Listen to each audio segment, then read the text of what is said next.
Municipal corporation కార్యాలయంలో అధికారులు ప్రజా ప్రతినిధులతో మంత్రి నారాయణ సమీక్షకు హాజరైన ఎమ్మెల్యే బడేటి చంటి, ఏలూరు జిల్లా collector Vetriselvi, public health engineer in chief Prabhakar, సమీక్షకు హాజరైన ఏలూరు పరిధిలోని 10 మున్సిపాలిటీల కమిషనర్లు, అధికారులు, Eluru urban development authority, Eluru పరిధిలోని అభివృద్ధి పనులు, నిధుల కేటాయింపులపై చర్చ.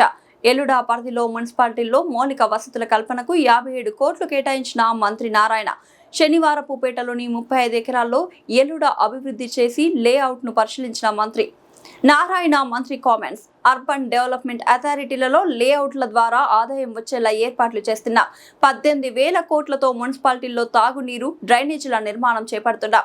రాబోయే 2 ఏళ్లలో మున్సిపాలిటీల్లో ప్రతి ఇంటికి తాగునీరు అందిస్తాం.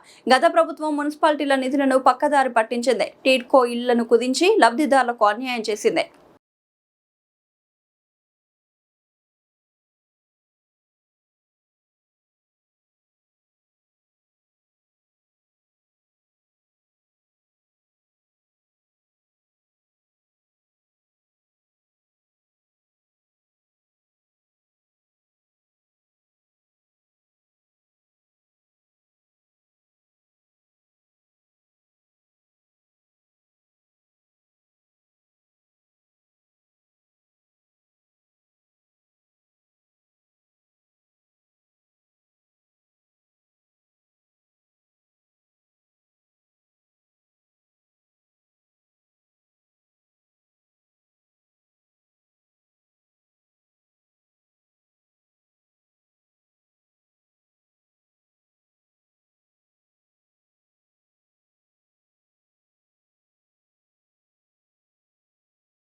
ఈరోజు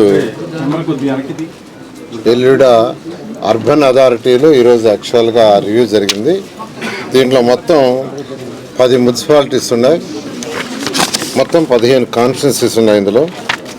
అయితే ఈరోజు స్పెసిఫిక్గా ఈ యొక్క 10 మున్సిపాలిటీస్ యొక్క కమిషన్లతోనూ తర్వాత ఇతర అధికారులతో గాను దీని మీద డిస్కషన్ జరిగింది. అయితే ఈ యొక్క అర్బన్ అథారిటీలో ఈ మున్సిపాలిటీస్లో అనేక వర్క్స్ జరుగుతున్నాయి.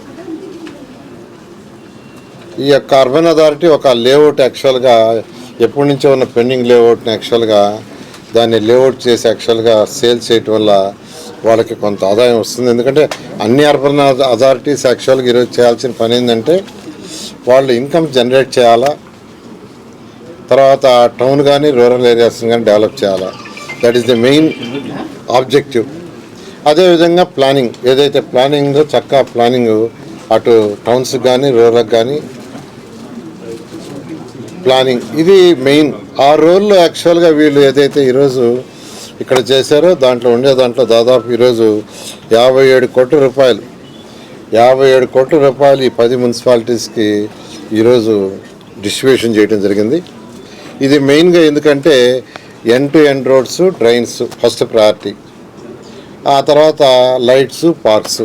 అంటే ప్రజలు జనరల్గా ఎక్కడైనా ఒక మున్సిపాలిటీ అయినా పంచాయతీ అయినా ప్రజలు కోరుకునేది ఏంటంటే ప్రతిరోజు వాళ్ళ ఇంటి నుంచి వచ్చే చెత్త ఏదైతే ఉంటుందో సాలిడ్ వేస్ట్ దాన్ని క్లీన్ చేయాలని కోరుకుంటారు. బ్రహ్మాండంగా జరుగుతుంది. మా వాళ్ళు బిజినెస్ ఇచ్చారు, నేను వచ్చే ఇండియా చూశాను, బ్రహ్మాండంగా జరుగుతుంది, ఎప్పుడు జరగలేదు. వాళ్ళందరూ సంతోషపడుతున్నారు, రాష్ట్రం అంతా సంతోషపడుతుంది. దేశంలో ఉండే తెలుగువాడంతా సంతోషపడుతున్నారు, ప్రపంచంలో ఉండే తెలుగువాడంతా సంతోషపడుతున్నారు. ఈ మధ్యలో మళ్ళీ మావిగన్ అంటే ఇప్పుడు మావిగన్ తీసుకొచ్చి మచిలీపట్నం అని తీసుకొస్తే అంటే 3 వదిలేసినట్టేనా?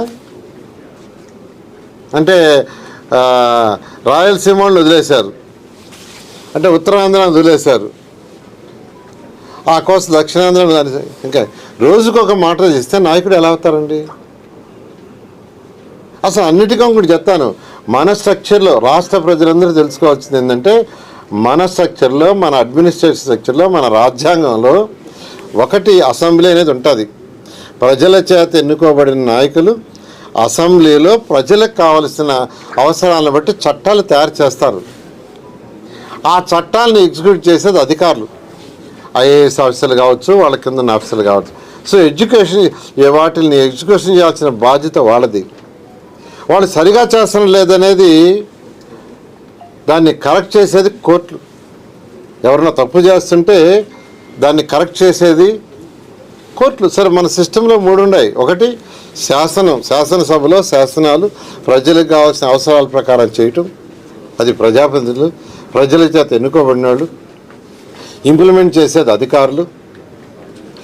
దాన్ని కరెక్ట్గా చేస్తడం లేదా, ఆ శాసనాలని అధికారులు చేస్తున్నారా లేదా తప్పు చేస్తున్నారంటూ కోర్టులు దాన్ని కరెక్ట్ చేస్తాయి.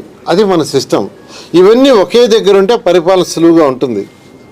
అసలు ఒక దగ్గర అసెంబ్లీ ఉండి ఒక దగ్గర హైకోర్టు ఉంటే అసలు అది మీనింగ్లెస్. ఐఏఎస్ ఆఫీసర్లు కోర్టుకు రమ్మంటుంటారు, అధికారులు కోర్టు రమ్మంటుంటారు. అంటే అమరావతిలో అసెంబ్లీ ఉండి ఇంకో దగ్గర సెక్రటరియట్ ఉండి, విశాఖపట్నంలో సెక్రటరియట్ ఉండి హైకోర్టు అక్కడెక్కడ ఉంటే ఈ అధికారులు తిరుగుతూ ఉంటేనా?